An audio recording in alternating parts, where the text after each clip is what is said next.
being, on the 5 faces of being. So I'd love to know, of course, that you can hear me and you can see me, and just want you to know that I'm here. Can you let me know if you can see me and hear me? And that's what we're going to talk about. So we are ready now to proceed. I can see that you can hear me. Good morning. Hello, everyone. And namaste to all. So today we are discussing the 5 faces of being. Now, before we go into this discussion, let us define some terms. Being. Being is fundamental existence. So being is synonymous with existence. What do we mean by existence? Everything that exists. So being is synonymous with existence.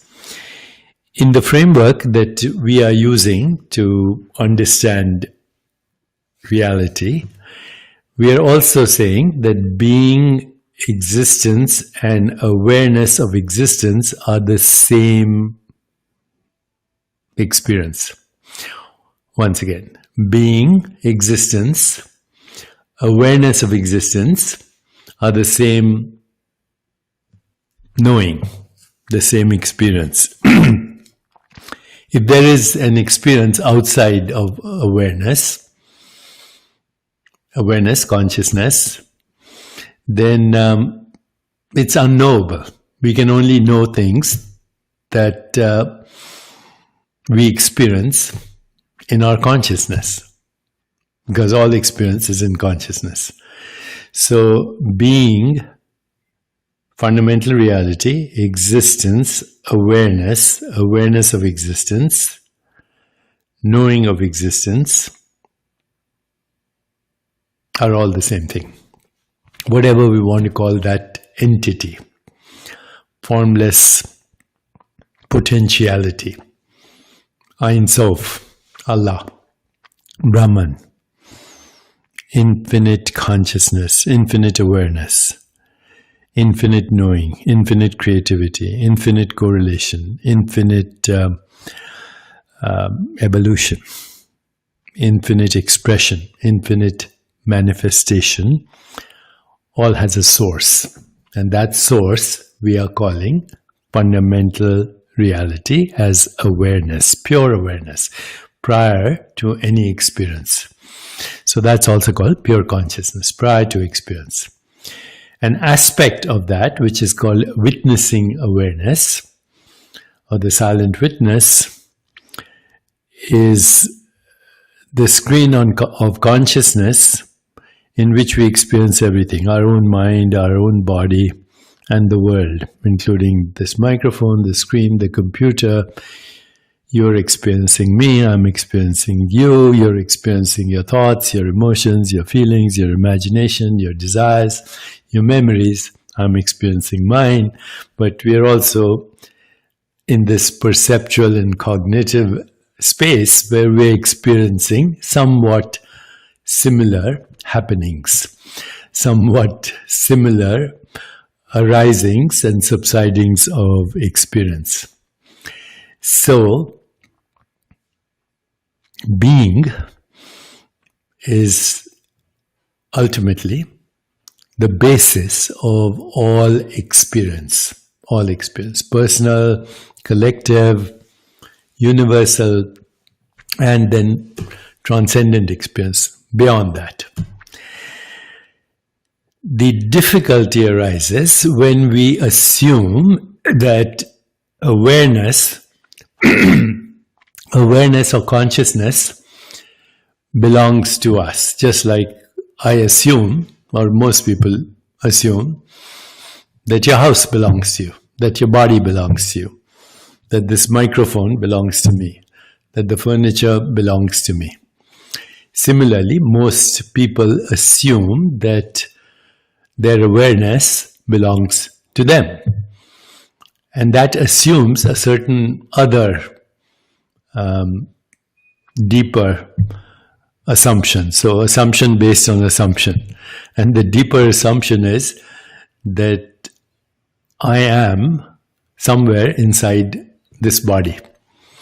But actually, when we look at the body and go inside it with the best technology, there's no one to be found.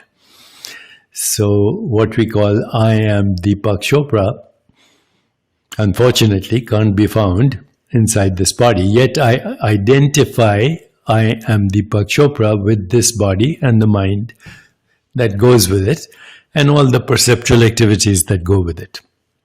Okay. So right now, I am Deepak Chopra is experiencing the microphone, this body, the furniture, the books, the computer, and your messages.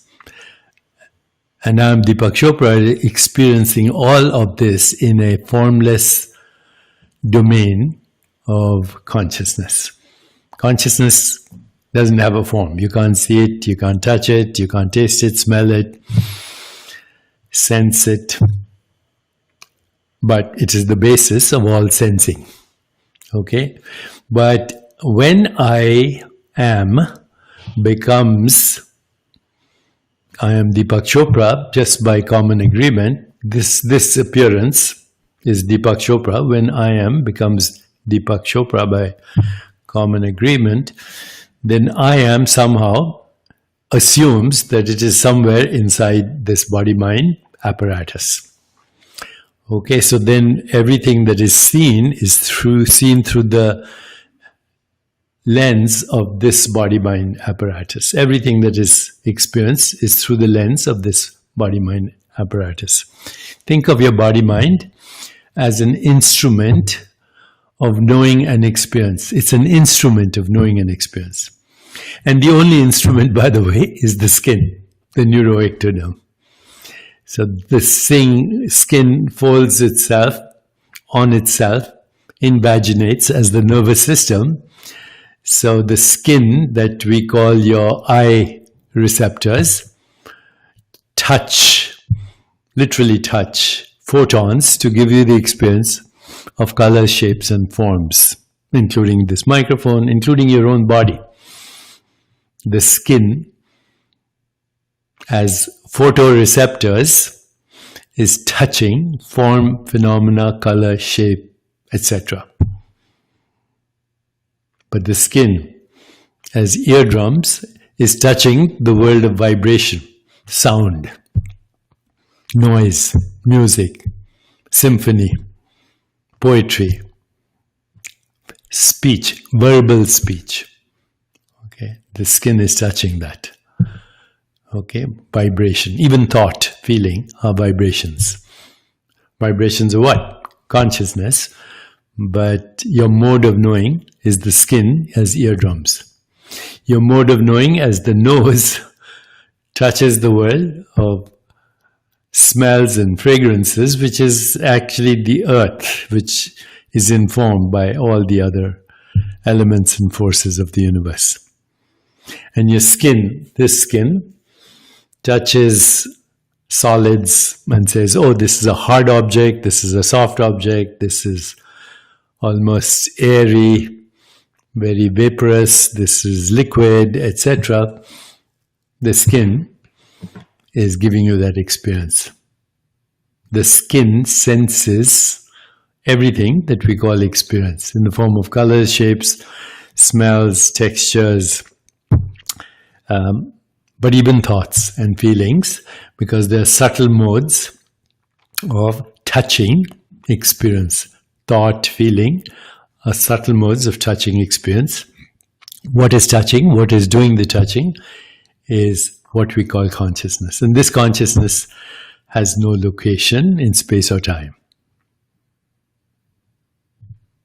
It is what gives us the experience of space and time and objects and people and relationships.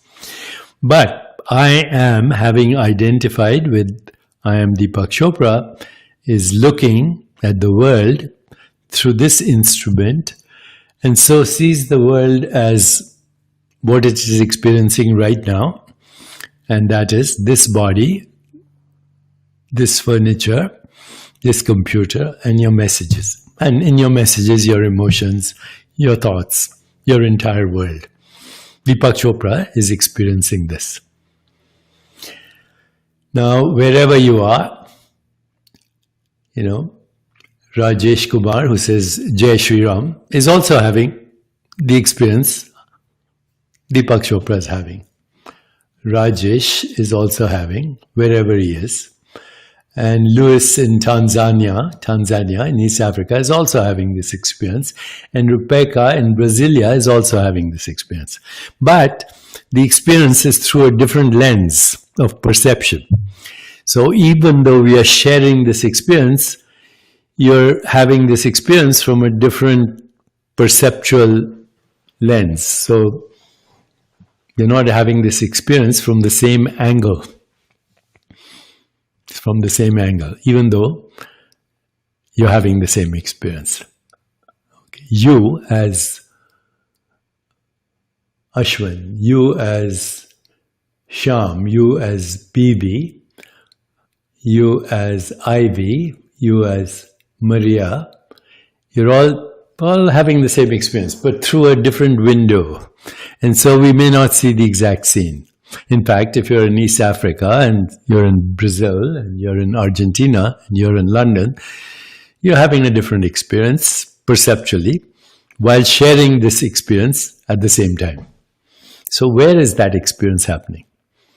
That experience, which is a bigger experience, right? Bigger experience than the experience I'm having. The experience you are having as a body-mind. There's another bigger experience happening in a domain which is also consciousness, but it's not personal at the moment, okay? Although we have a personal connection to it, otherwise we couldn't have the experience. All experience is happening personally and non-locally. Non-locally means not in space-time, because there are no colors in space-time. There are no textures, there are no shapes, there are no forms. That's all a modification of the formless into form phenomena in non-local awareness. And even your awareness, your personal awareness, is connected to that universal awareness. Otherwise, we wouldn't have this common experience, right? I hope this is making sense. Please tell me this is making sense. That you're experiencing something that you can call local, but is actually happening all non-locally. Non-locally means every experience, every color, every form, every shape, every thought, every feeling, every imagination, every desire, every memory is happening in formless awareness.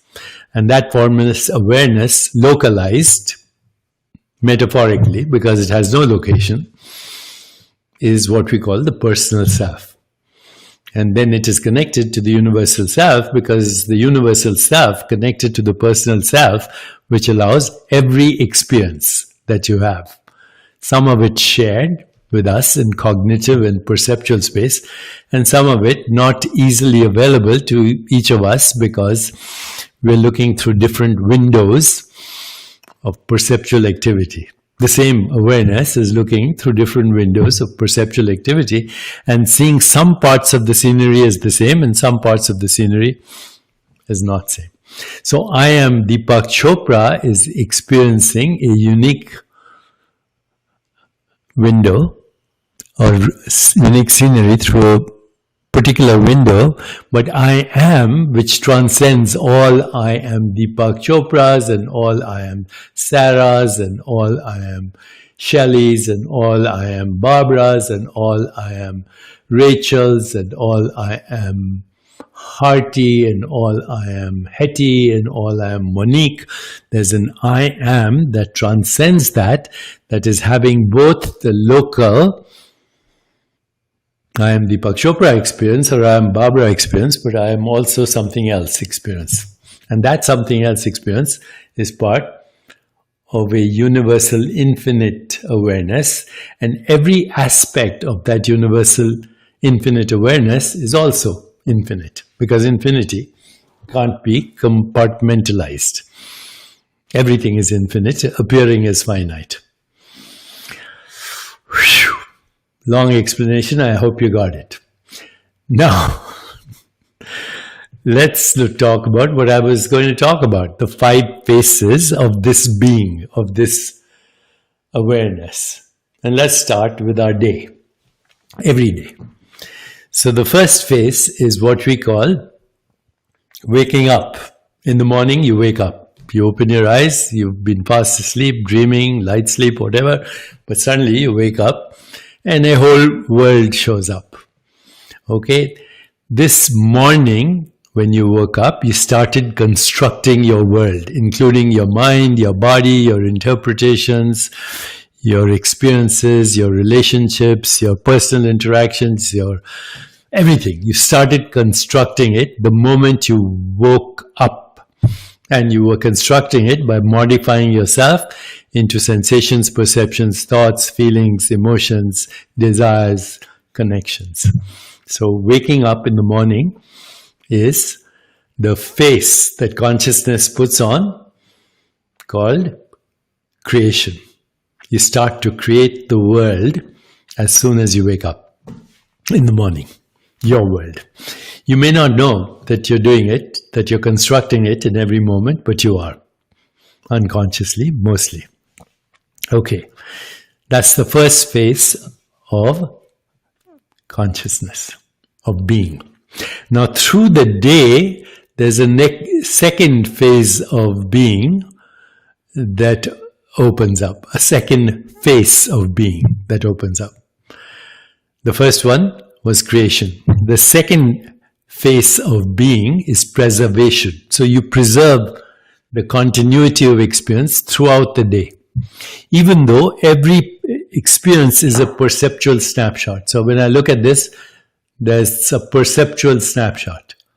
Take it away, that perceptual snapshot is not there. Okay? So perceptual snapshot is happening in every microsecond.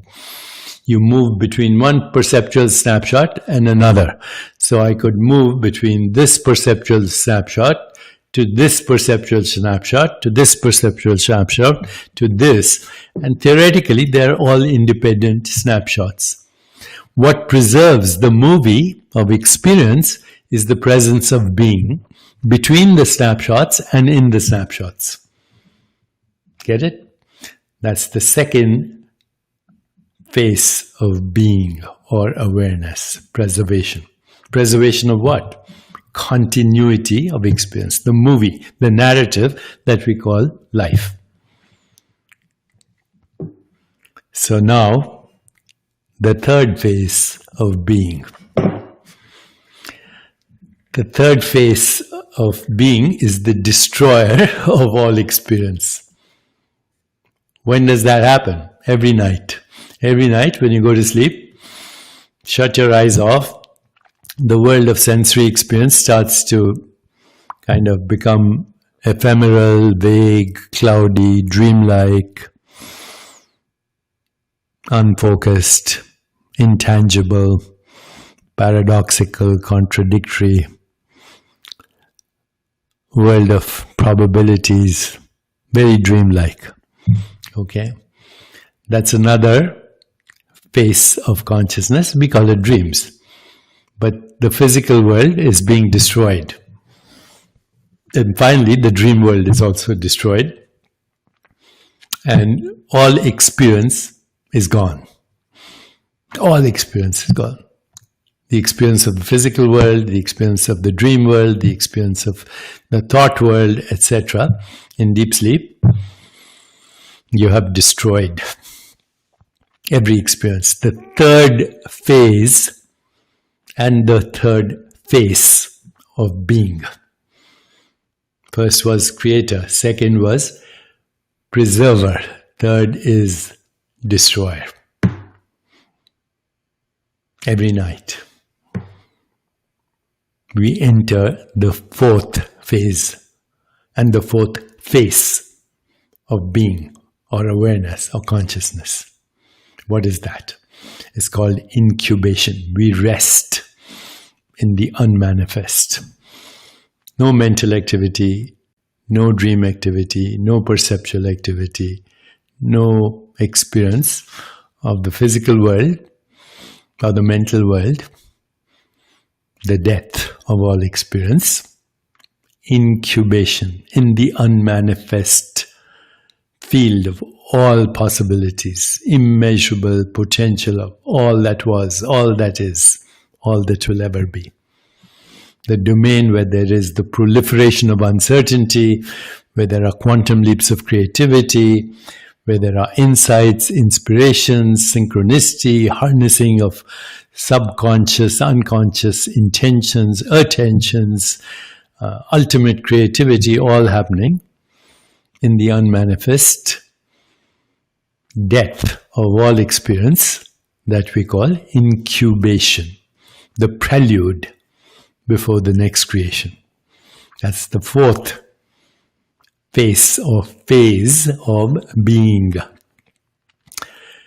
And then the fifth phase is the new day, the new birth, the new creation, as soon as you wake up. If you choose, only if you choose it. Otherwise, you'll recycle the last one. Why? Because there is memory of the last one. Where's the memory?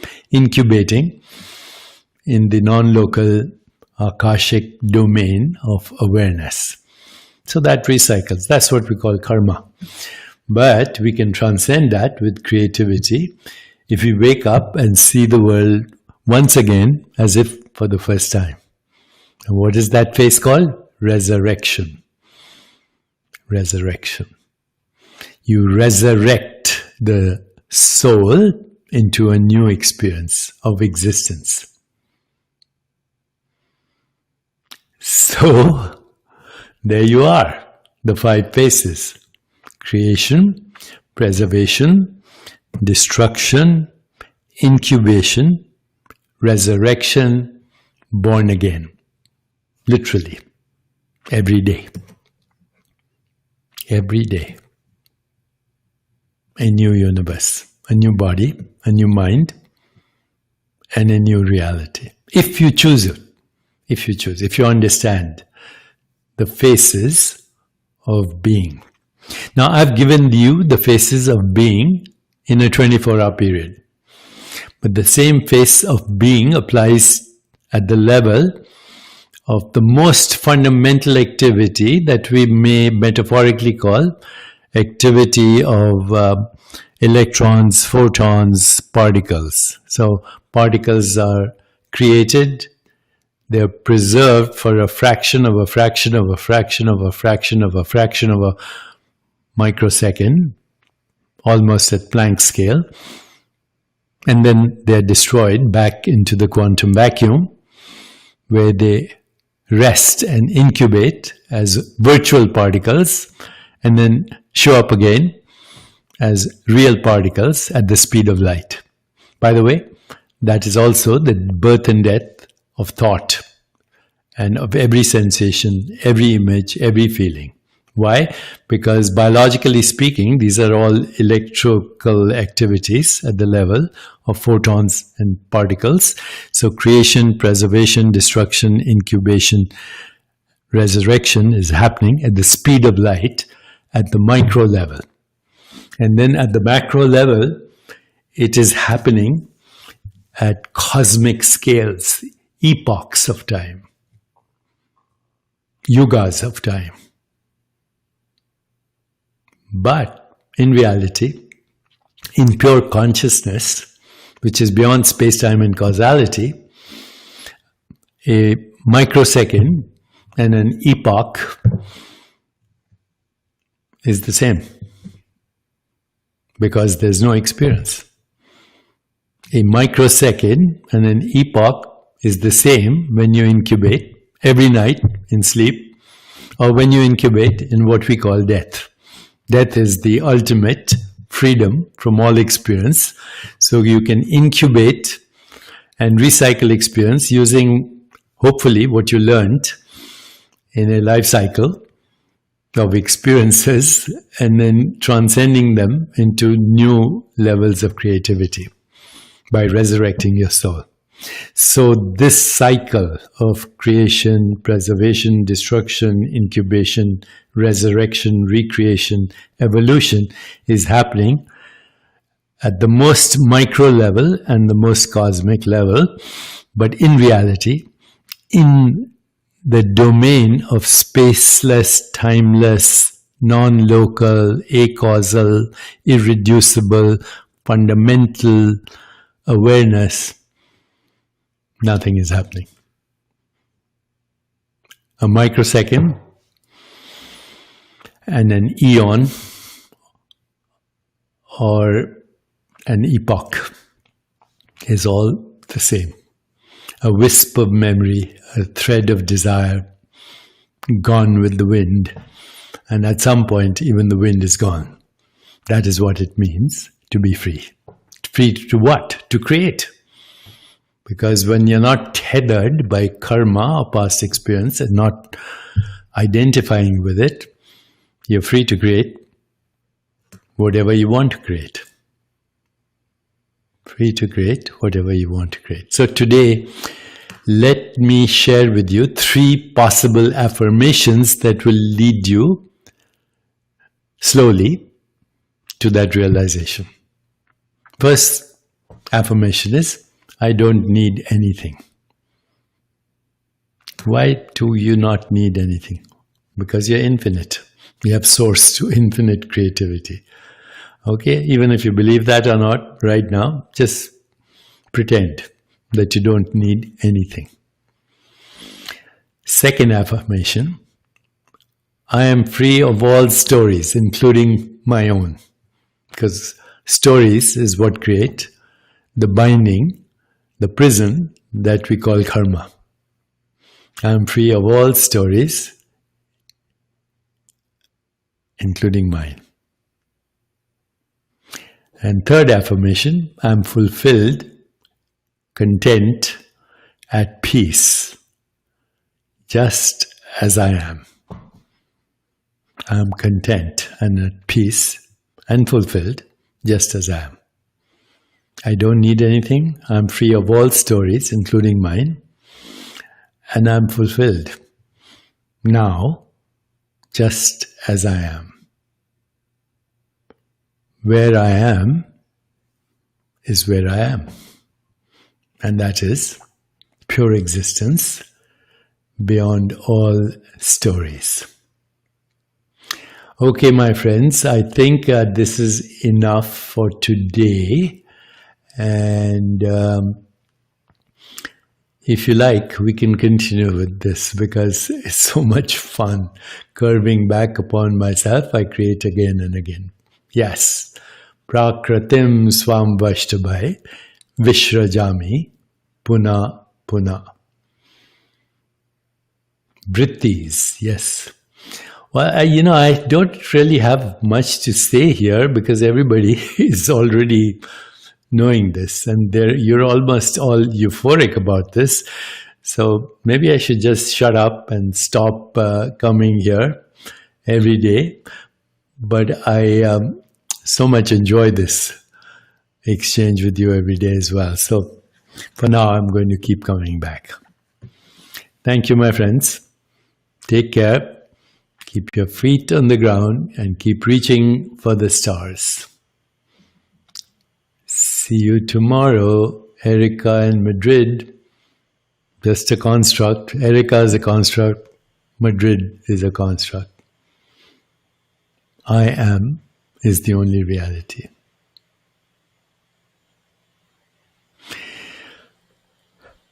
Thank you.